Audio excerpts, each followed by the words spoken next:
वृत्त्या मामेव प्रपद्यन्ते मायामेता तरन्ति ते। प्रस्तुत प्राप्त समयी आजच्या या प्रवचन रूपी सेवेकरिता घेतलेला श्लोक गीतेतील अध्याय क्रमांक 7 आणि या 7व्या अध्यायातील श्लोक क्रमांक 14। पुढे सर ना, पुढे यायचं। या 14व्या श्लोकामध्ये भगवंत आपल्याला जाणीव करून देत असताना, ओळख करून देत असताना भगवंत म्हणतात की ही माझी त्रिगुणात्मक जी माया आहे, जी माझ्यापासून निर्माण झालेली जी त्रिगुणात्मक माया आहे, ती माया जर आपल्याला तरुण जायचं असेल, हा भवसागर जर आपल्याला तरुण पार करायचा असेल, तर त्यासाठी भगवंत म्हणतात की तू मला शरण आला पाहिजे। जर आपण देवाला शरण गेलो, जर आपण देवाचं स्मरण केलं, जर आपण देवाचं नामस्मरण केलं, तर निश्चित ही माया तरुण जायला आपल्याला अतिशय सोपी होईल। हा भवसागर आपण अतिशय सोप्या पद्धतीने तरुण जाऊ शकतो। आणि म्हणून ज्या निमित्ताने या ठिकाणी आपण ही प्रवचन सेवा आयोजित केलेली आहे, आपल्या या आडिवली गावातील हे भेरे परिवार आणि या भेरे परिवाराचे पिताश्री हरिभक्त परायण कैलासवासी हरिभाऊ दुंदा भेरे बाबांना गुरुवार दिनांक 19 जानेवारी 2023 रोजी देवाज्ञा झाली, त्यांचं निधन झालं। अर्थातच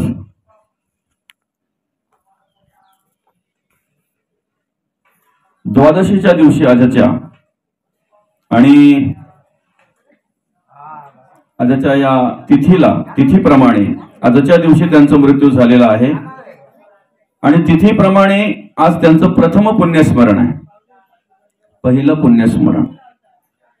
आणि आपल्याला सर्वांना सुपरिचित असलेले बाबा हरिभाऊ दुंदा भेरे या बाबांच्या प्रथम पुण्यस्मरण दिनानिमित्त या ठिकाणी आपण ही प्रवचन सेवा आयोजित केलेली आहे।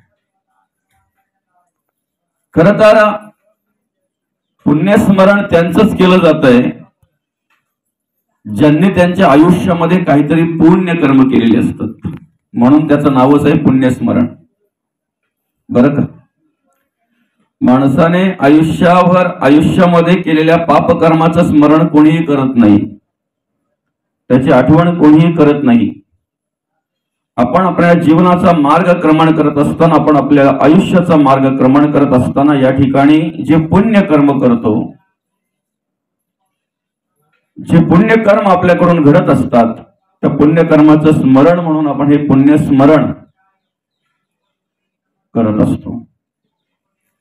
आणि मग हे पुण्यस्मरण करत असताना आपल्याला माहिती आहे की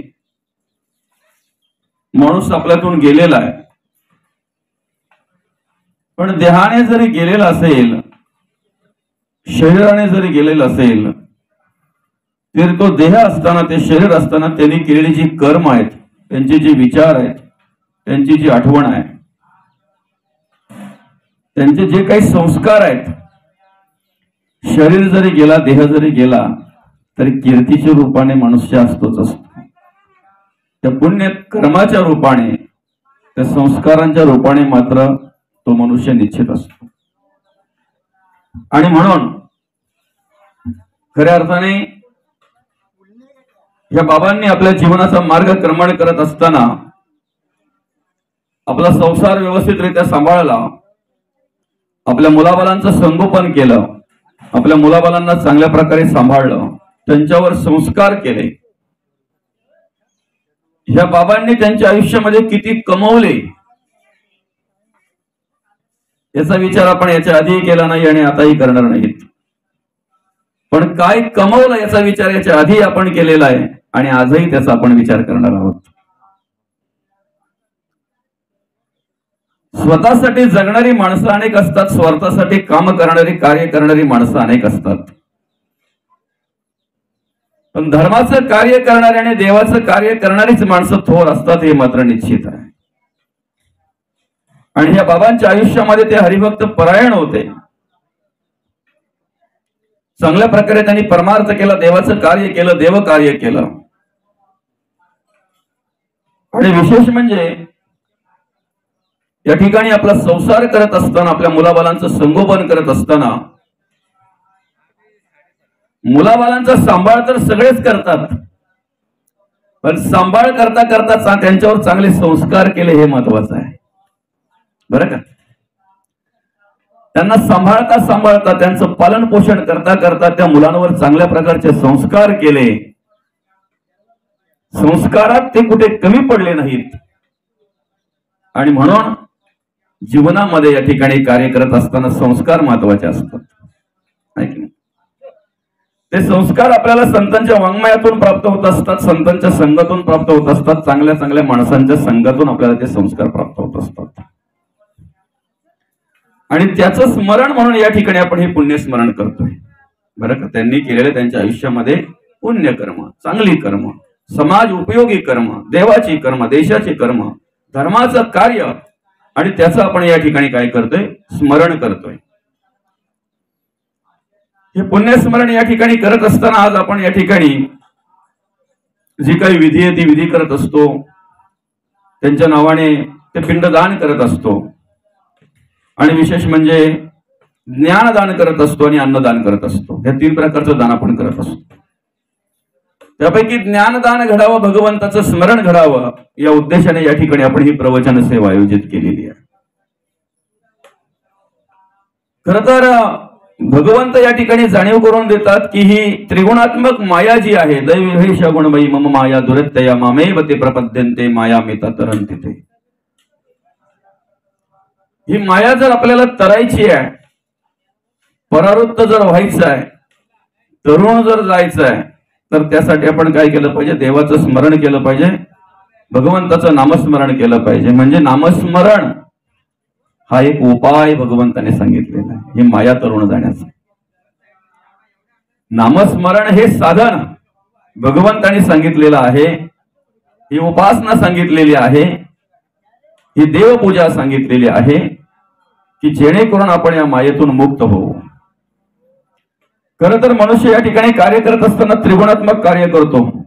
रजोगुण, तमगुण आणि सत्वगुण, त्रिगुणात्मक माया भगवंताने निर्माण केलेली आहे. या 3ही गुणांनी कार्य करत असताना त्याला ज्याचा संग होईल त्याप्रमाणे तो कार्य करतो. जसे विचार त्याच्याकडे असतील त्याप्रमाणे तो कार्य करत असतो. बघा ना कसं विशेष आहे ना, भगवंतानी माणसाची निर्मिती करताना, या देहाची निर्मिती करताना सुरुवातीला पूर्णपणे कोरा चकचकीत निर्माण केलेला आहे. त्याच्या अंतःकरणामध्ये कुठलाही द्वेष नाही, मत्सर नाही, तिरस्कार नाही, कोणत्या प्रकारची वासना नाही, कोणत्या प्रकारचा विषय नाही, कोणत्या प्रकारचा अभिमान नाही, आहे की नाही. अगदी कोरा चकचकीत असा निर्माण केलेला आहे. त्याला पूर्णपणे निर्मळ स्वच्छ अवस्थेमध्ये त्याची निर्मिती केलेली आहे. मात्र त्याला जसा संग होतो ना, पुढे ज्याच्या जोडीला तो बसतो ना, ज्याचा संग त्याला जसा होतो त्याप्रमाणे त्याचे विचार निर्माण होत असतात, त्याप्रमाणे त्याची कर्म आपल्याला पाहायला मिळतात. प्रत्येक माणसाचा जर विचार केला ना, तर तो लहानपणी बघा ना कसा असतो. म्हणजे एखाद्या लहान मुलाला ज्या शेजाऱ्यांशी त्यांचं भांडण झालंय, त्या शेजाऱ्यांनी जरी उचलून घेतलं तरी तो लाथा मारत नाही, त्याच्या हसायचं काम करतो तो. बरोबर आहे की? त्याला काय माहिती आहे? आणि माहिती नसते म्हणून नवीन आणलेल्या कपड्यात सुद्धा शी करतो तो, शू करतो. त्याला माहिती नसते माऊली, त्याला काय माहिती नवीन आहे का जुनं आहे. त्याच्या गळ्यात जर तुम्ही सोन्याची चैन जर घातली तर तो चावून चावून, जर दात आले असेल तर चावून चावून टाकणार, नसेल तर तो ते काम करतात, बरं का, तोडून वगैरे टाकणार. त्याला काय किंमत कळते त्याची. मुळी उदर तीक्ष्ण असते, नाना वल्लींमध्ये जाते, पण संग दोषे तैसे होते, आम्ल तीक्ष्ण आणि कडवट. पडणारं पाणी जे आहे आकाशातून ते आरेलीमध्ये पडलं काय ना, उशीदमध्ये पडलं काय ना, टिटोळामध्ये पडलं काय, काय सगळं सर्वत्र सारखं असतंय, त्याच्यामध्ये दोष नसतो माऊली. त्यांच्या घरावर पडलं काय ना, यांच्या घरावर पडलं काय, मंदिरावर पण तेच पाणी पडतंय जे आपल्या घरावर पडतंय ते, नाही आपल्या घरावर जे पाणी पडतंय तेच मंदिरावर पडतंय. फरक काय त्याच्यामध्ये? एकाच पाटामध्ये आम्ही ज्या वेळेला 4-5 प्रकारच्या भाज्या लावत असतो घरी खाण्यासाठी, आहे की ना, मिरची लावलेली आहे, समोर मिरचीचं रोपट आहे, त्याच्या पुढे कारल्याचं ताना आहे, त्याच्या पुढे अजून काय असेल ते टोमॅटो आहे, अजून काय काय काय काय. पाणी वेगळं सोडलं जात नाही, त्या पाटामध्ये एकाच प्रकारचं पाणी सोडलं जात आहे. पण मिरचीला भेटल्यानंतर ते तिखट होत आहे, कारल्याला भेटल्यानंतर ते कडू होत आहे, टोमॅटोला भेटल्यानंतर ते आंबट होत आहे. आणि त्याच पाटाच्या शेवटच्या ठिकाणी एक आंब्याचं झाड असतंय, ज्या जातीचा ज्या प्रतीचा आंबा असेल त्याप्रमाणे ते होत आहे. पडणाऱ्या पाण्यामध्ये काहीही दोष नसतो, पण जमिनीचा संग झाला, ज्या गोष्टीचा त्याला संग झाला ना, त्याप्रमाणे त्याच्यात रूपांतर होत असते. म्हणून पाण्याला विचारलं, तेरा रंग कैसा, बोले जिसमें मिलाया वैसा. पाण्याचा रंग आपल्याला सांगता येईल? नाही सांगता येणार. तुम्ही बोलाल पानेरी, पानेरी हा रंगाचा हेच नाही, प्रकारच नाही, काय माऊली, तो आपण तयार केलेला आहे. वरचं जे पडणारं पाणी आहे त्यात दोष नाही आहे, निर्मळ आहे, स्वच्छ आहे. पण सांगा ना, ते पडणारं पाणी जर समजा तापलेल्या लोखंडावर जर पडलं, पाण्याचा थेंब आहे वरून पडणारा, तो पाण्याचा थेंब जर तापलेल्या तप्त लोखंडावर, असा लाल बुंद लोखंड झालेला आहे, आणि त्याच्यावर जर पडला तो थेंब, तर काय होईल? त्याचं नाव पण शिल्लक राहणार नाही. राहील माऊली? नाही राहणार. तेच पाण्याचा थेंब जर आमच्या आलोरेच्या पानावर पडला किंवा कमलाच्या पानावर पडला, कमलाच्या फुलावर पडला, मोत्यासारखा चमकून दिसतो, मोत्यासारखा चमकून दिसतो. आणि तोच पाण्याचा थेंब जर समुद्राच्या शिंपल्याच्या संपुटात जर पडला, मोतीच होऊन जातो, त्याचा मोती होऊन जातो. कोणी किंमत करू शकत नाही असा नरदेव भगवंताने आम्हाला दिलेला आहे. जरा जरी कोणी किंमत करायला घेतली तरी माऊली लगेच आपण बोलतो, हे किंमत करतो काय माझी, काय? एक एक इंद्रियाची किंमत, जोपर्यंत इंद्रिय आहे तोपर्यंत किंमत कळत नाही, इंद्रिय गेल्यानंतर मग त्या इंद्रियाची किंमत आपल्याला कळते. तसा हा नरदेव आम्हाला कशासाठी दिलेला आहे? किम निमित्त दिलेला आहे. निमित्त काय आहे, कशासाठी दिलेला आहे? विधात्याने या सृष्टीची निर्मिती करायची ठरवली, आणि ज्या वेळेला त्यांच्याकडे निर्मिती करायचा संकल्प झाला, तो संकल्प म्हणजेच मूळ माया आहे. आणि त्या मूळ मायेपासून गुणमाया निर्माण झालेली आहे, रजगुण, तमगुण आणि सत्वगुण. त्या गुणमायेपासून पंचभूत निर्माण झालेली आहेत, पृथ्वी, आप, तेज, वायू आणि आकाश. त्या पंचभूतांवर वावरण्यासाठी भगवंताने 4 खाणी निर्माण केल्या, श्वेदज, अंडज, जारज आणि उद्भिज. या 4 खाणींमध्ये निर्मिती अशी केली की 84 लक्ष जीवयोनी निर्माण करण्याच्या आधी 83,99,999 योनीची निर्मिती या ठिकाणी केली. 83,99,999 योनीची निर्मिती केली. आकडा किती मोठा वाटतो ना आपल्याला. 83,99,999 योनी या ठिकाणी काय केल्या? निर्माण केल्या भगवंताने, त्या विधात्याने. आणि मग अवलोकन केलं आणि मग बघितलं तर भगवंताच्या, त्या विधात्याच्या स्मरणामध्ये आलं.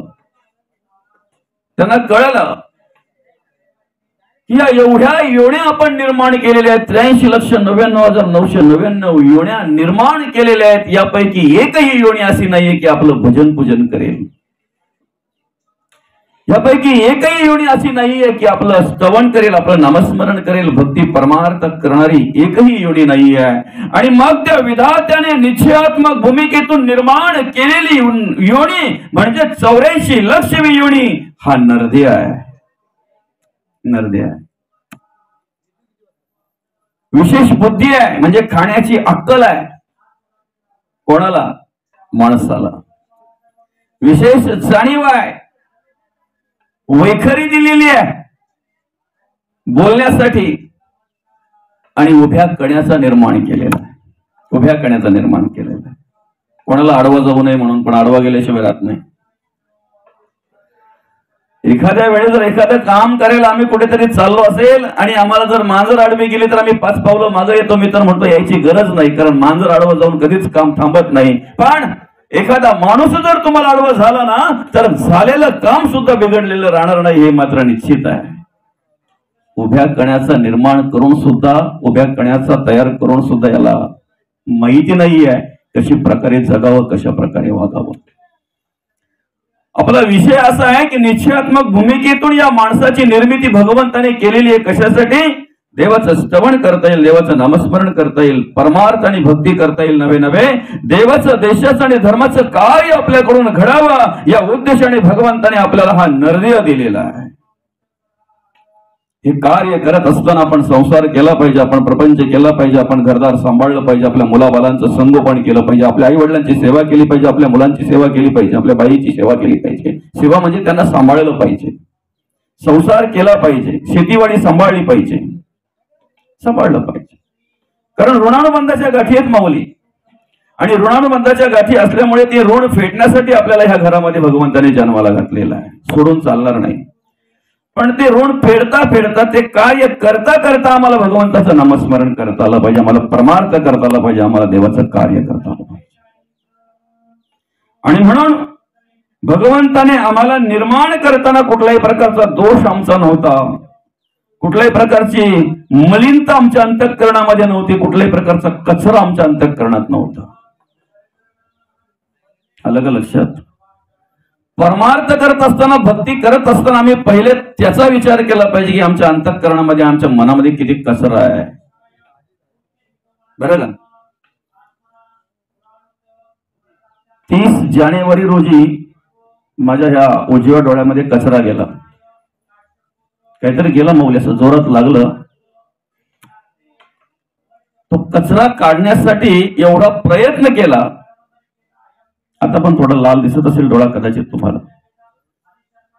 खूप प्रयत्न केला, खूप प्रकारचे ड्रॉप टाकले, खूप प्रकारच्या औषधांचा उपयोग केला, दवाखाना केला, कासावीस झाला होता जीव.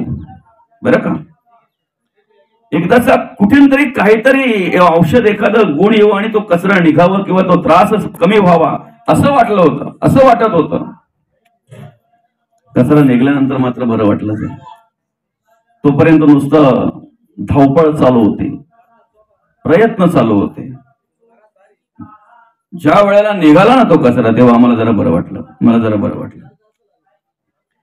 पांडुरंग परमात्मा आणि त्या देवाने एक जाणीव करून दिली की अरे नुसतं डोळ्यामध्ये एवढासा कचरा गेला तर तो कचरा काढण्यासाठी तू काय काय प्रयत्न केले, तुझा जीव कासावीस झाला होता, त्यासाठी किती किती धावपळ केली, किती प्रयत्न केले. जोपर्यंत तो कचरा तुझ्या डोळ्यामध्ये होता तोपर्यंत तुला चैन पडलं नाही. कचरा निघाल्यानंतर मात्र सुखावला, आनंद वाटला, बरं वाटलं. आमच्या अंतःकरणातला आणि मनातला कचरा काढण्यासाठी जर एवढा प्रयत्न आम्ही केला ना तर आमचं जीवन सुंदर झाल्याशिवाय राहणार, आमचं आयुष्य सुंदर झाल्याशिवाय राहणार. आम्ही हे सगळं कार्य करत असताना आमचा अंतःकरणाचा आणि मनाचा आम्ही विचार करत नाही. प्रथम तो विचार केला पाहिजे, पहिला तो विचार केला पाहिजे. माझ्या अंतःकरणामध्ये कचरा राहता कामा नये, माझ्या मनामध्ये घाण राहता कामा नये, कचरा राहता कामा नये. आणि म्हणून भगवंताने जर स्वच्छ निर्मिती केलेली आहे, व्यवस्थित जर निर्मळ आणि स्वच्छ अवस्थेत जर आम्हाला जन्माला घातलेला आहे, तर मग आमच्याकडे हे वेगवेगळ्या प्रकारचे विचार आले कसे? हा द्वेष, हा मत्सर, हा तिरस्कार, मी अमुक आहे, मी तमुक आहे, मी म्हणजे काय, माझा एवढा अभ्यास आहे, माझा तेवढा अभ्यास आहे, माझ्या एवढ्या ओव्या पाठ आहेत, माझं तेवढे अभंग पाठ आहेत, मी म्हणजे एवढे ग्रंथ आतापर्यंत वाचलेत किती वेळा. हा कचराच आहे दादा. आम्हाला संसार प्रपंचातला कचरा लगेच दिसतो, एखाद्याचे वाईट गुण लगेच दिसत असतात, पण आम्ही त्या वाईट गुणांची कल्पना करत असताना आमच्या अंतःकरणामध्ये किती प्रकारचा कचरा आहे, किती प्रकारचे वाईट गुण आहेत, याचा विचार मात्र आम्ही कधी करत नाहीत, कधीच नाही.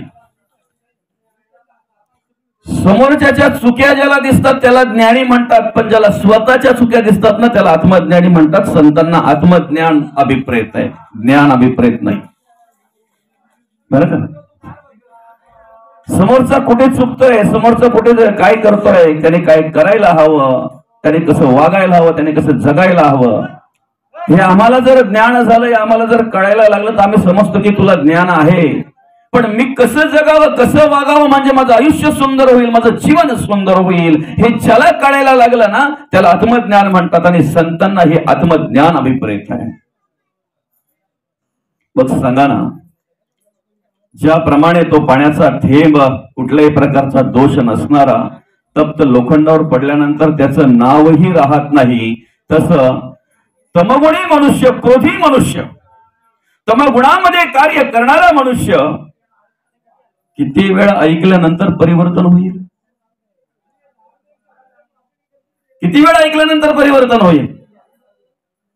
पहिला विषय असा आहे की आपण हे प्रवचन जे आयोजित केलं इथे, हे कशासाठी केलंय हा महत्वाचा विषय आहे की नाही. हे जे प्रवचन आज आपण इथे आयोजित केलेलं हे कशासाठी केलंय. 12 वाजेपर्यंत आमची विधी चालणार आहे. 12 वाजेपर्यंत आम्हाला इथे माणसं येणार आहेत. त्या माणसं येईपर्यंत आम्हाला काही टाइमपास नाही. तुम्ही टाइमपास म्हणून जर करत असाल तर आयुष्यात कधी करू नका. देवाचं कार्य, धर्माचं कार्य आणि देशाचं कार्य हे टाइमपास साठी नाही.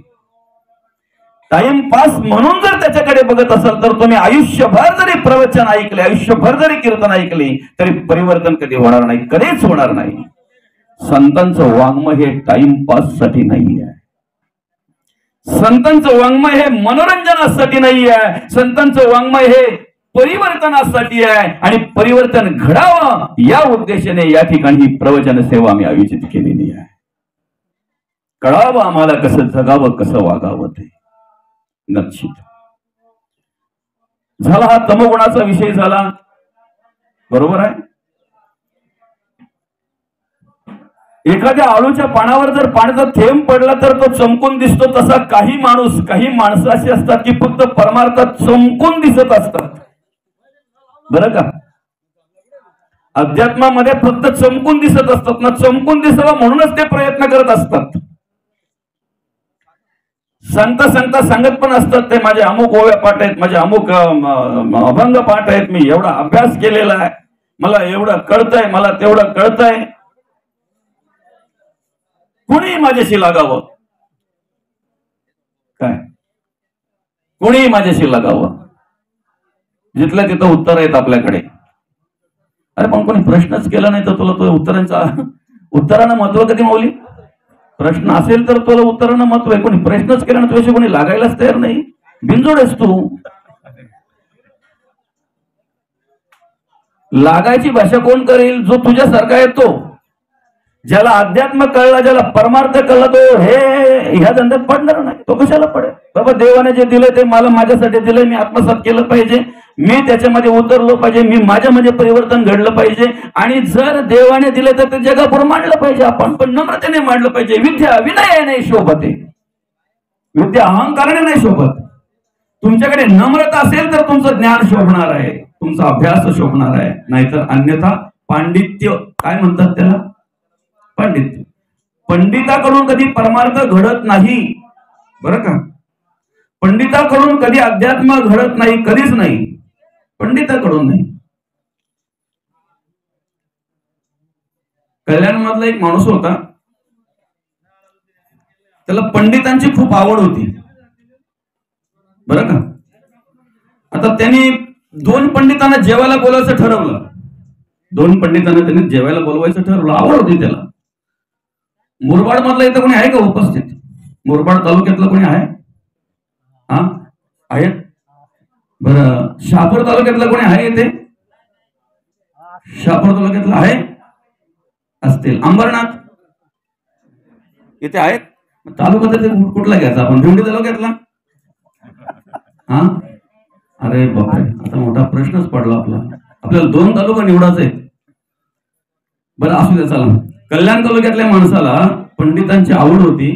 त्याने एक शहापूर तालुक्यातला पंडित बोलवला आणि एक मुरबाड तालुक्यातला पंडित बोलवला महाराज. बरं का, तालुक्यांची फक्त कार्यक्रम नावं घेतो का, कोणी असतील तर तालुक्यातलं त्यांच्या चरणाला स्पर्श करून सांगतो, काय वाटून घेऊ नका. आता झालं बाबा, एक शहापूर तालुक्यात आणि मुरबाड तालुक्यातला पंडित, 2 पंडित बोलवले त्याने जेवायला. ठरल्या वेळेप्रमाणे ते पण आले सांगितल्याप्रमाणे. कारण पंडित हा मानाला भुकेलेला असतो माऊली.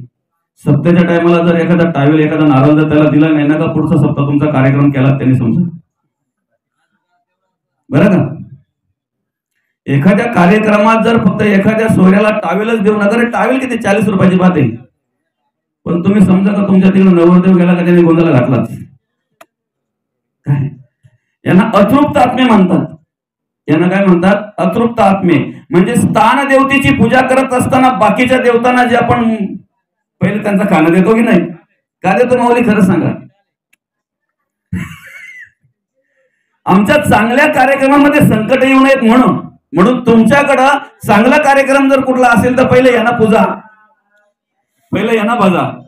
जी पक्की माना बनायची असतात त्यांना बोलतो म्हणा, आमचा तो जावई शांत राहिला ना, आमचा कार्यक्रम सक्सेस झाला समजा. त्याच्या अंगात जर आला का झाला, कार्यक्रमाला किती जरी मी खर्च केला असं आहे ते. आणि मग ते 2 पंडित त्याने बोलवले, वेळेप्रमाणे आले. ते आल्यानंतर मग झालं, आता बसवूड झाली त्यांची. अनेक पक्वान्न तयार आहेत, अनेक पक्वान्न तयार केले त्यांनी. बासुंदी काय ना, खीरपुरी काय ना, श्रीखंडपुरी काय ना, अरे बापरे, पनीरची भाजी काय, इकडे मशरूमची भाजी काय, भरपूर खर्च केला त्याने. पण तेवढ्यात त्याला आठवलं की आपण विचारायला हवं त्यांना काय आवडतंय ते. कदाचित याच्यामध्ये जर त्यांच्या आवडीचं काही नसेल तर मग एवढा आपण खर्च करून फायदा नाही ना. आणि म्हणून मग त्याने काय केलं, पहिले शहापूरवाल्या पंडिताला बाहेर बोलवून घेतलं. बरं का माऊली. आणि मग शहापूरवाल्या पंडिताला बाहेर बोलावून घेतल्यानंतर याच्या तोंडातल्या काही निघाच्या आधीच त्यांनी सुरुवात केली. तुला पंडितच बोलवत होता, आमच्या शहापूरमध्ये काही कमी होतं का, मी अजून 4 घेऊन आलो असतो ना. त्या मुरबाडवाल्या बोलवायची काही गरज होती? अरे नुसता गाडव ना तू, तुम्ही त्याला बोलून काय. याने हात जोडले, बाबा मला बरंच काही विचारत होता तुला, पण आता झाला उत्तर भेटलं. त्याला बसायला सांगितलं ना, मग मुरबाडवाल्याला बोलवला. बरोबर याच्या तोंडातून काय निघत होतं ते सवयच त्यांना तिथे म्हटल्यानंतर मग तुला पंडितच बोलत होता, आमच्याकडे काही कमी होते का, मी अजून 4 आणले असते मुरबाडमध्ये. शहापूरवाला नुसता बैल ना तू. शहापूरवाला कोण? याच्या भाषेने बैल आणि याच्या भाषेने मुरबाडवाला कोण? गाड. अहो, पंचपक्वानाची ताटं बाजूला ठेवली त्याने. यांना जेवायला वाढला, मोठी ताटं अशी केली, त्याच्यावरती केळीची पानं लावून घेतली, त्याच्यावरती शाळ ठेवली चांगली. बरं का, यांना ताटं केली, जेवायला बोलवल्यानंतर त्याच्या तोंडाला पाणी सुटलं. कारण सगळ्या मेजवानीचा पाणी आपला सुगंध आधीच दरवळत होता. सगळ्या मेजवानीचा सुगंध आधीच दरवळत होता. त्याही पण मुद्दाम टॉपांच्या वरची झाकणं उघडून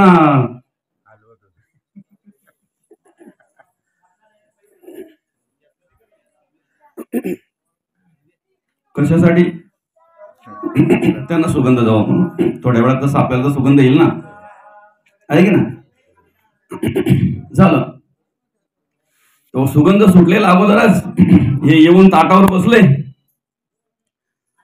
यांनी सांगितलं पहिले झाकणं उघडायचे, ते श्लोक वगैरे बोलून घ्या. हो म्हणे, आम्ही श्लोक तर नेहमी बोलतो, आम्ही श्लोक बोलल्याशिवाय तर कधी होतो अन्नाला हातच लावत नाही, कारण आम्ही पंडित आहोत. आम्ही दिशा सुद्धा बघतो, कुठल्या दिशेला आमचं तोंड असावं. जेवताना, कर्म करताना कुठल्या पण दिशेला थोबड असले तरी चालतात, तिथं तोंड मी बोलणार पण नाही. बरं का माऊली, तो विचार करत नाही. पण जेवताना ह्या दिशेला आम्ही कधी बसत नाही. अरे तुझा कर्म काय, अवस्था काय झाल्या, तुम्ही कित्येकांची घरं उद्ध्वस्त केलेत, संसार कित्येकांचे उद्ध्वस्त केलेत. जेवताना बोलतो मी अमुक दिशेला बसत नाही, तमुक दिशेला बसत नाही. काय माऊली, तुमच्या घराची तोंड कुठल्याही दिशेला असू द्या, फक्त घरातल्यांची तोंड जर व्यवस्थित असतील ना तर तुम्ही सुखी जात. पण घराची दिशा म्हणजे अगदी शास्त्रयुक्त जरी केलं असेल ना, घरातल्यांचे थोबाड जर चांगले नसतील ना, तर आयुष्यभर जरी राहिलं तरी त्या घरात तुम्हाला कधी सुख शांती समाधान भेटणार नाही. का? थोबाडच चांगले नाहीत ना. आलं लक्षात? आम्हाला शास्त्र कर्म शिकवत आहे. आमच्या हिंदू धर्माचा सर्वश्रेष्ठ ग्रंथ कोणता? गीता. आणि तो गीता ग्रंथ आम्हाला काय शिकवतोय? कर्मण्येव अधिकार असते महाफलेषु कदाचन. कर्म करायची आहेत, कर्म म्हणजे भक्ती आहे, पण कर्म करत असताना फळाची अपेक्षा करू नका. करत राहा कर्म. कर्म करणे हीच भक्ती आहे, कर्म करणे हाच परमार्थ आहे.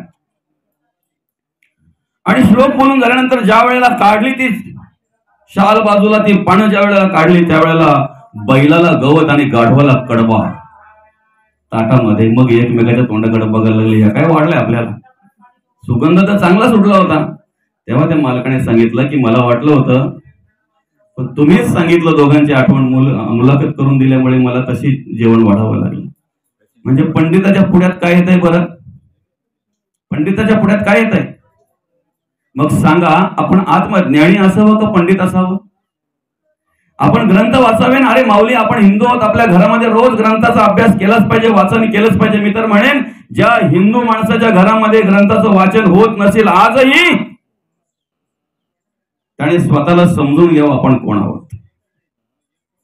आम्ही जर हिंदू म्हणून घेतोय स्वतःला, जर आम्ही हिंदू आहोत ना, तर रोज तुम्ही कोणताही ग्रंथ वाचा रे. हिंदू धर्माला मान्य असलेली गीता वाचा, गाथा वाचा, ज्ञानेश्वरी वाचा, कोणताही ग्रंथ वाचा, पण तुमच्या घरामध्ये दासबोध वाचा. जो ग्रंथ असेल तो, त्या ग्रंथाचं वाचन झालंच पाहिजे.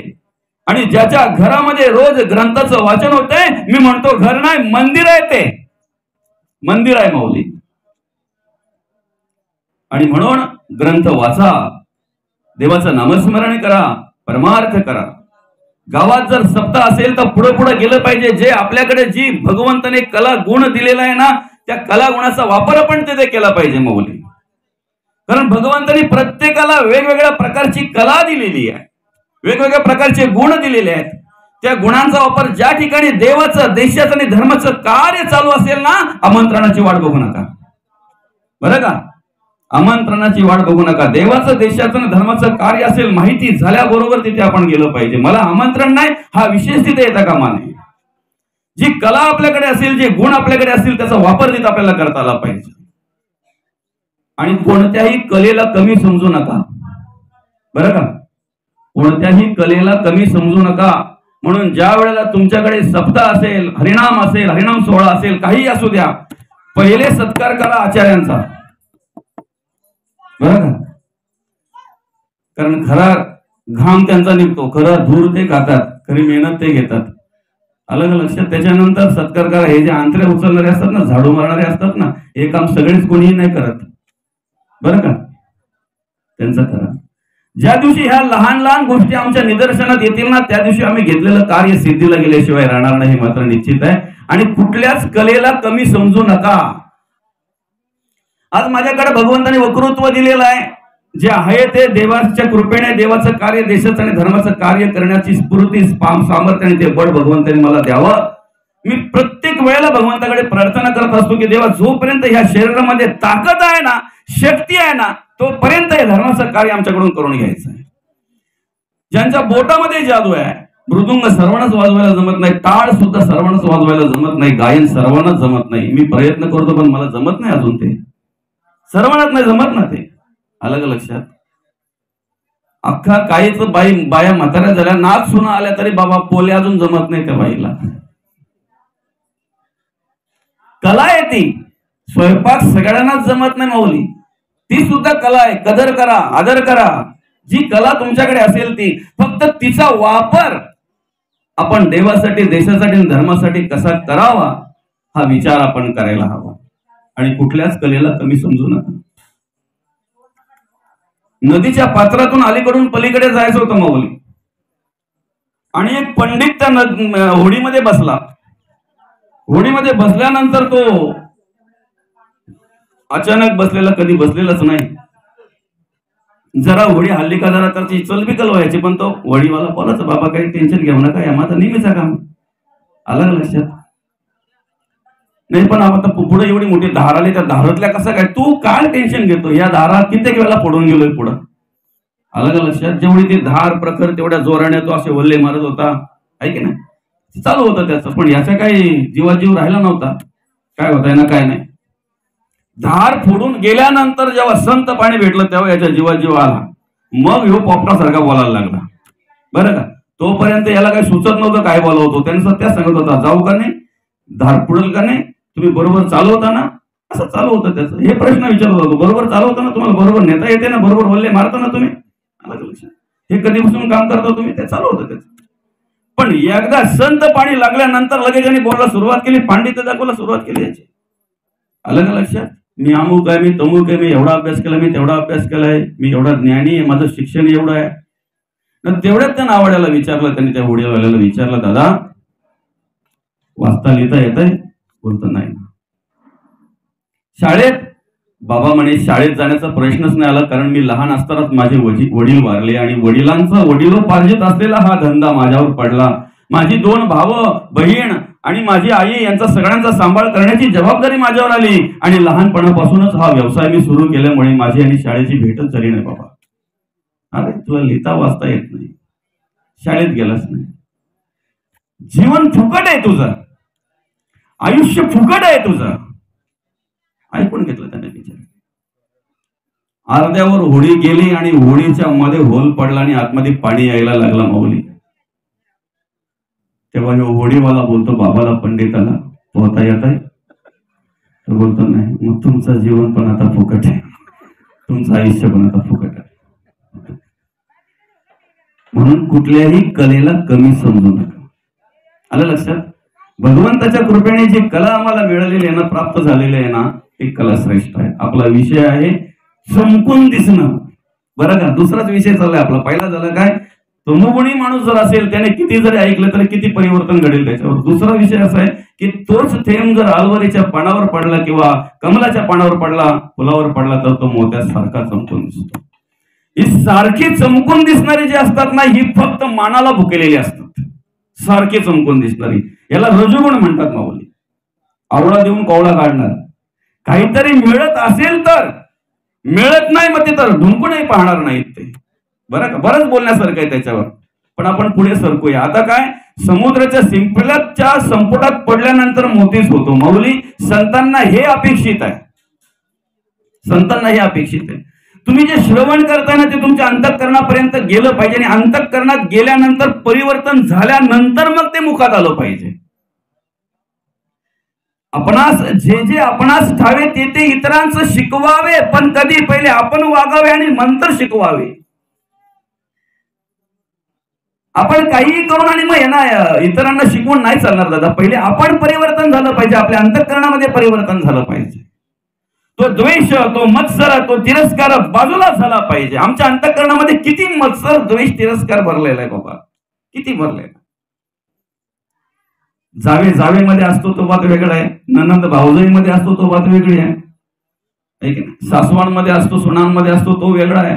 संसारातला मत्सर आहे, तिरस्कार आहे की नाही, नसावा तो.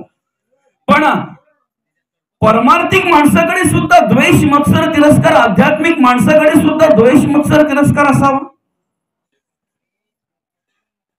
नुसता वेगळा टिळा बघितला तरी माणूस असं रोखून बघतो त्याच्याकडे. वेगळ्या पंथाचा असेल तरी पण तो बोलतो त्यांचा पंथ वेगळा आहे, आमचा पंथ वेगळा आहे बोलतो. त्यांचा आमचा काही संबंध नाही. अरे त्यांचा आमचा संबंध नाही. हे वेगवेगळे का तयार केलेले असतात तर बघा, एखाद्या गंगेमध्ये जर आपल्याला आंघोळ करायचे, लाखो माणसं त्या ठिकाणी स्नान करायला आलेले आहेत माऊली. एकच घाट जर असला तर चेंगरून मरतील, म्हणून जगद्गुरु तुकोबा घाट, घाटांना नाव असतात. माऊली ज्ञानोबा घाट, शांतीब्रह्म नाथ महाराज घाट, समर्थ रामदास स्वामी घाट, संत शिरोमणी नामदेव महाराज घाट, जनाबाई घाट, बहिणाबाई घाट, कान्होपात्रा घाट.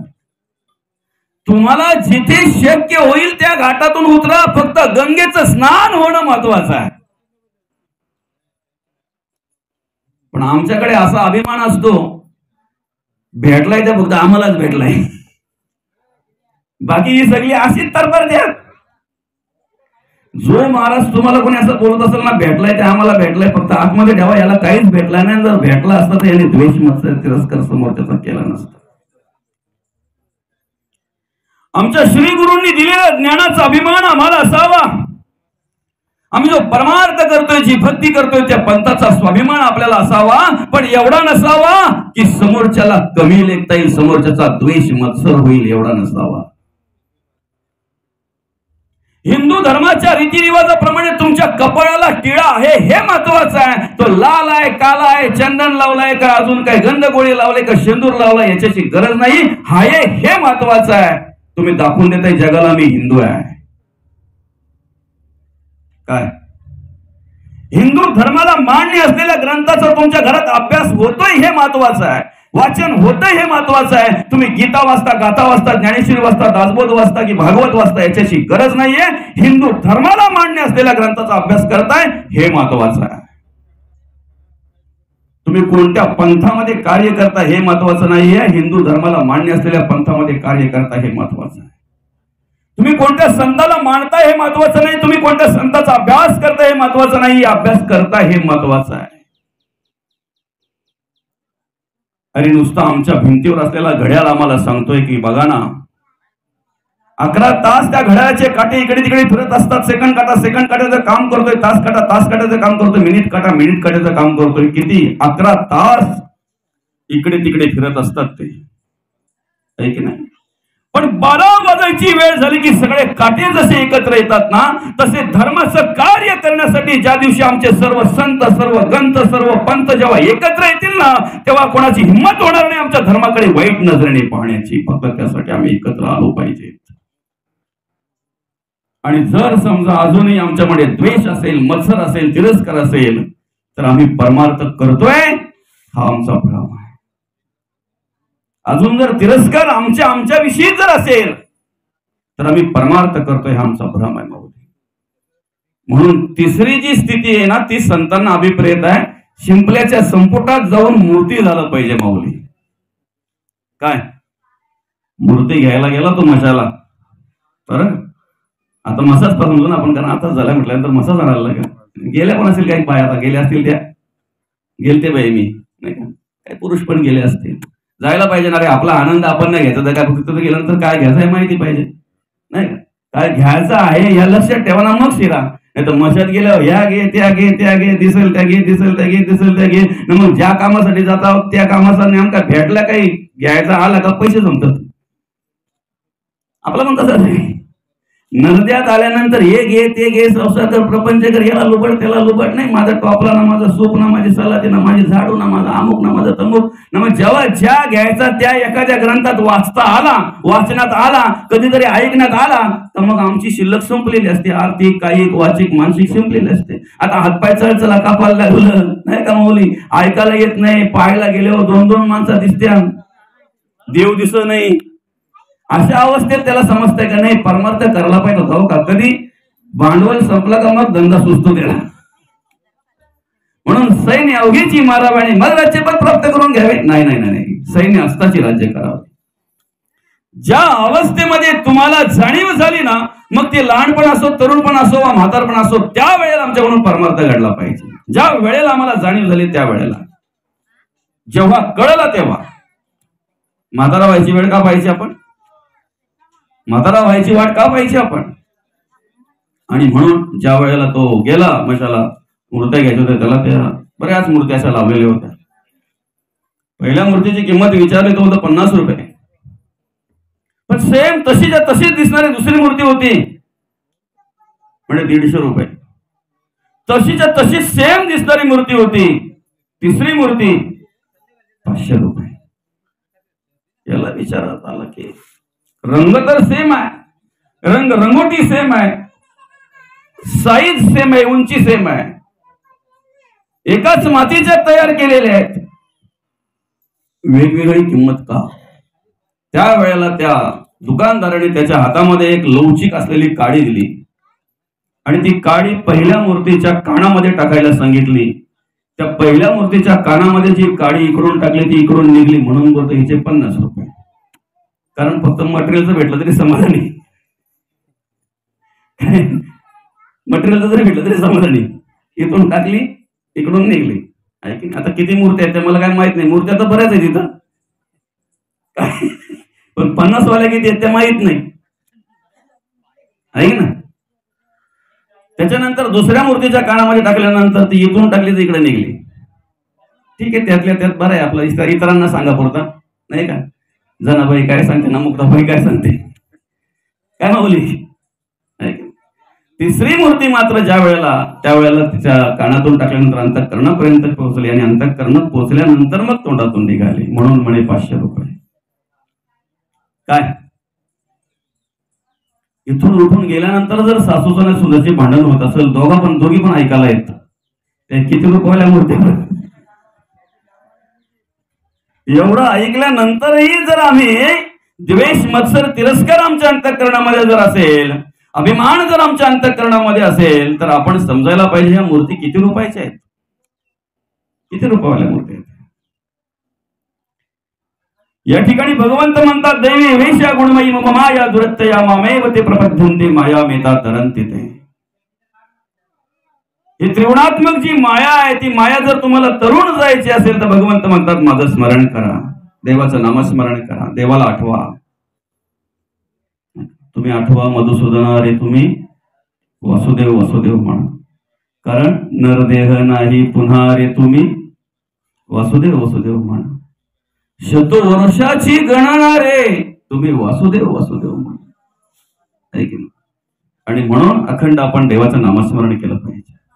कारण माणसाच्या कर्म करण्याच्या जाती अनेक आहेत. वेगवेगळ्या विचाराने मनुष्य या ठिकाणी कर्म करत असतो, कार्य करत असतो, वेगवेगळ्या विचाराने. प्रत्येकाची कर्म करण्याची जात वेगवेगळी आहे, प्रत्येकाची कर्म करण्याची पद्धत वेगवेगळी आहे. तमोगुणातून कार्य करणाऱ्या माणसाची स्थिती संतांनी दाखवली का रे, एखाद्या जर सिंह वाघाला, एखाद्या हिंस्र प्राण्याला जर भूक लागली तर समोरच्याचा प्राण जातो याचा विचार तो करत नाही. आज या समाजामध्ये अशी काही माणसं आम्हाला पाहायला मिळतात की समोरच्याचं कितीही जरी नुकसान झालं तरी चालेल, फक्त माझा फायदा झाला पाहिजे, थोडाफार झाला तरी चालेल. काय हिंस्र प्राण्यांप्रमाणे फक्त माझं पोट भरलं पाहिजे, बरोबर आहे, दुसऱ्याचा जीव गेला तरी चालेल, त्याचा विचार करत नाहीत. तमोगुणाचा विचार करत असताना या ठिकाणी संत आपल्याला ओळख करून देतात. काही रजगुणी असतात, बैलाला खायला घाला काम करा, खायला घाला काम करून घ्या, खायला घाला काम करून घ्या, पण काही माणसं असे असतात की त्यांना तुम्ही काही द्या किंवा नका देऊ. खरं तर जंगलामध्ये काही असणारी झाडं झुडपं आपल्याला अशी पाहायला मिळतात की त्यांना कधी कोणी खत घालायला गेले नसते, कोणी पाणी घालायला गेलेलं नसते, पण माऊली आंब्याच्या सीझनला तुम्हाला आंबे देणार, जांभळाच्या सीझनला तुम्हाला जांभळे देणार. काय करंड दिसल्यानंतर माणूस रागामध्ये द्वेषामध्ये तोडतोय तिला, काटा भरला जातो, पण करंड येतात त्या टायमाला मात्र प्रेमाने जातोय, जवळ घेतोय, खातोय. किती गोड करंड आहे म्हणे. तेव्हा ती बोलते आतल्यात मला उद्ध्वस्त केली होतीस, थोडा जीव राहिला होता म्हणून कुठेतरी फुटले मी. काय माऊली, फक्त विचार करायचा आहे. आंब्याला ज्या वेळेला आंबे येतात ना, समजते ना, आंब्याला ज्या वेळेला आंबे येतात ना त्यावेळेला आंबा पानानेही बहरलेला असतो, बरोबर आहे की नाही. आंब्याला ज्या वेळेला आंबे येतात त्यावेळेला आंब्यावर पानं असतात. जांभळाला ज्या वेळेला जांभळ येतात त्यावेळेला जांभूळ सुद्धा पानांनी भरलेलं असते, बरोबर आहे ना. म्हणजे त्यांच्यामध्ये एवढी ताकद आहे त्या फळांमध्ये, त्या झाडांमध्ये, की आपला जन्म जरी होत असेल ना तर आईच्या अंगावर वस्त्र राहिले पाहिजेत.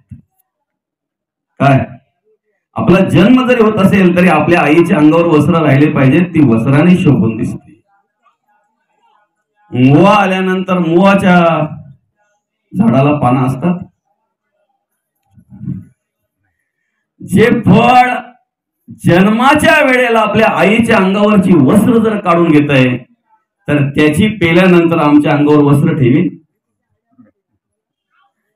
काय ठेवील का. किती साधा उपाय आहे ना, किती किती साधं म्हणजे माणसाची बुद्धी एवढी पण चालू नाही का, सांगा ना, चालायला पाहिजे ना. म्हणून जगणं वागणं याला परमार्थ म्हणतात. आपण कसं राहावं, कसं जगावं, कसं वागावं याला परमार्थ म्हणतात. तुम्ही कोण आहात हे महत्वाचं नाही माऊली, तुम्ही काय करतात ना त्यावेळेला हे महत्वाचं आहे. तुम्ही कुठे जन्माला यावं हे आपल्या हातात नाही ना. आपल्या हातात होतं का? कुठे जन्माला यावं हे आपल्या हातात होतं. आणि समजा जर आपल्या हातात असत आपण कुठे जन्माला आलो असतो. माझ्या माय माऊलींना विनंती आहे, म्हणजे प्रश्न आहे तुमच्याकडून, मला उत्तराची अपेक्षा आहे. तुम्ही आतापर्यंत काही बोलल्या नाही इथं बसल्यापासून, पण आता बोला जरा. जेव्हा तुम्ही मोठ्या एखाद्या मंगल कार्याच्या ठिकाणी जाता, कार्यक्रमाच्या ठिकाणी जाता, असा मांडव गच्च भरलेला असतो महिलांच्यात पुरुषांच्यात. प्रामाणिकपणे सांगा, तुम्ही कोणत्या महिलेकडे एकटक लावून पाहता? सांगा मला, तुमच्याकडून अपेक्षा आहे. कोणाकडे तुम्ही पाहता एकटक लावून? जिच्या अंगावर जास्त सोनं आहे ना तिच्याकडे. खरं आहे का खोटं आहे? खरं असेल तर कमीत कमी माना तरी हवा, म्हणजे मला वाटतं की मी बोलतोय ते खरं आहे. खरं आहे ना? आता पुढे विचारू, तुम्ही एकटक लावून पाहताना कल्पना काय करता बरं? हे सांगणार नाही तुम्ही. आम्ही सुद्धा जर कुठे रस्त्यातून जात असू ना, तर एखादा जर असा मस्त आलिशान बंगला असेल, 4-5 गाड्या असतील, नाही अरे बाबा बाबा मजा असेल, तर लगेच आपल्या मनात काय नाही. अला इथं जर असतो ना तर लई परमार्थ केला असता. देव बोलतो बोलूच नको, तो आतापर्यंत असता का नसता हे पण समजू शकत नाही, तर तिथं असतो असतं काय. तू आहेस हे भाग्यमान. म्हणून जगद्गुरु तुकोबा म्हणतात, जैसी स्थिती आहे तैशा परिणाम. ठेविले अनंते तैसेची राहावे चित्त असू द्यावे समाधान. ठेविले अनंते तैसेची राहावे, वेगळं पण नको असं. राजाने फळ कापता कापता राजाचा बोट कापला माऊली, आणि राजाचा हात रक्तबंबाळ झाला. तशाच अवस्थेमध्ये राजा प्रधानाकडे गेला. अरे राजा, आपले प्रधाना बघ रे किती रक्त गळते, अरे त्रास झाला रे, मला वेदना होतात. तेवढ्यात प्रधानाच्या तोंडातून मलमपट्टी करण्याच्या आधी काय आलं माहितीये? राजासाहेब, जे होतंय ते चांगल्यासाठी होतंय. अरे बापरे, बोट कापल्यानंतर रक्तबंबाळ झाल्यानंतर यांनी मलमपट्टी करायला पाहिजे, हे होतं चांगल्यासाठी होतंय. टाकाय आला खोलीमध्ये. सेवकांना सांगितलं, प्रधानाला बंद करून ठेवा खोलीमध्ये, अजिबात त्याला काही खाय प्यायला देऊ नका. माझ्या इथं बोट कापले, माझ्या लागले, आणि त्याला सुख वाटतंय, बोलतो होतंय ते चांगल्यासाठी होतंय. पण खोलीत टाकता टाकता परत तो प्रधान बोलतोय, राजासाहेब जे होतंय ते चांगल्यासाठीच होतंय. अरे बापरे, बंद खोलीत टाका, याला अंधार खोलीमध्ये टाका, अंधार करा पूर्ण त्या खोलीमध्ये, याला समजून द्या कसं काय जे होतंय ते चांगल्यासाठी होतंय ते. आणि मलमपट्टी केल्यानंतर काही वेळामध्ये नेहमीप्रमाणे राजा शिकारीने निघाला, पण प्रत्येक वेळेला राजाच्या बरोबर प्रधान असायचा. आज मात्र राजा एकटाच आहे. फिरता फिरता फिरता फिरता राजाने आपलं राज्य सोडलं, आपली एरिया सोडली, आणि अनोळखी एरियामध्ये गेला, जंगलामध्ये गेला, घनदाट जंगलामध्ये गेला, जिथे आदिवासी लोकांची वस्ती होती. आणि त्या ठिकाणी ती आदिवासी लोक देवीला बळी द्यायला बळी शोधत होते. तेवढ्यात राजाकडे नजर गेली. त्यांना काय माहितीये कोण आहे त्या. पकडला, नेला, देवीच्या पुढे उभा केला. तेवढ्यात एकाची नजर गेली, रे थांबा, हा बळी चाडणार नाही का? याच्या बोटाला लागलेला आहे, जखम झालेला बळी देवाला चालत नाही. सोडला. सोडल्याबरोबर त्याला पहिली आठवण कोणती झाली? प्रधानाची आठवण झाली. अरे बरोबर आहे. त्यांना विनंती केली त्या आदिवासी लोकांना, रे मी असा राजाचा राजा आहे दादा, मी भुललेलो आहे, चुकलेलो आहे, पण आता मला कमीत कमी शिवेवर तरी नेऊन सोडा. सोडलं त्याला. आला. तो आल्याबरोबर आपण बोलतो ना, घरात पाय का दारात पाय. आता काय बोलू इथं, राज्यात पाय का काय. असं झाल्यानंतर पहिले त्याने सांगितलं, पहिले प्रधानाला आणा, प्रधानाला पहिले आणा. ऐक ना, प्रधानाला हात जोडले राजाने. अरे बरोबर बोललास तू, आज गेलो असतो रे, मी गेलो असतो, पण तू बरोबर बोलला राजासाहेब, जे होतंय ते चांगल्यासाठी होतंय. मग त्यांनी ती सगळी हिस्ट्री सांगितली. मी परत सांगत नाही, कारण वेळ घालवायचा नाही आपल्याला, ऐक नाही. आणि मग सांगितलं, अरे प्रधाना ठीक आहे, माझ्या लागला, तू बोलला जे होतंय ते चांगल्यासाठी होतंय, पण तुला डांबून ठेवल्यानंतरही तू बोललास राजासाहेब जे होतंय ते चांगल्यासाठी होतंय, ते कसं? मग प्रधान बोलला, राजासाहेब आज मी तुमच्या जोडीला असतो, त्या एरियात जर आपण दोघेही गेलो असतो तर तुमच्या तर बोटाला लागला होता, तुम्हाला सोडलं असतं, पण माझा कार्यक्रम झाला असता काय. मग राजा बोलतो, खरंय, जे होतंय ते तुमच्या सगळ्यांच्या तोंडातून मला अपेक्षित होतं, चांगल्यासाठीच होतंय. म्हणजे घरात आपण पडलोय ते घर आपल्यासाठी, जे पती आपल्याला मिळाले आहे की नाही, जो काही असेल तो आपल्यासाठी, जी पत्नी आपल्याला मिळाली असेल, जी पण मिळाली असेल ती पण ते आपल्यासाठी. कारण ऋणानुबंधाच्या गाठीत आता जे आहे त्याच्यात समाधान माना, आणि जे आहे त्याच्यात समाधान माना, हे आम्हाला रामायण शिकवत आहे. रामायण शिकवत आहे आम्हाला, जे आहे त्याच्यात समाधान माना. अरे दुसऱ्या दिवशी राज्याभिषेक होणार आहे, वेळ ठरलेली आहे, काळ ठरलेली आहे, सगळी तयारी झालेली आहे दादा, आणि अशा वेळी वनवासात जायचं. पण तुम्हाला सांगू का, हे बघा अंगाचा काटा उभा राहतो. का माहितीये का? का माहितीये का? वनवास सांगणाऱ्या बाईला सुद्धा आई म्हणण्याचं ज्ञान आम्हाला रामायण देत आहे. वनवास सांगणाऱ्या बाईला आई म्हणण्याचंही ज्ञान आम्हाला रामायण देत आहे. कौशल्या मातेला ज्या वेळेला समजलं ना त्यावेळेला कौशल्या माता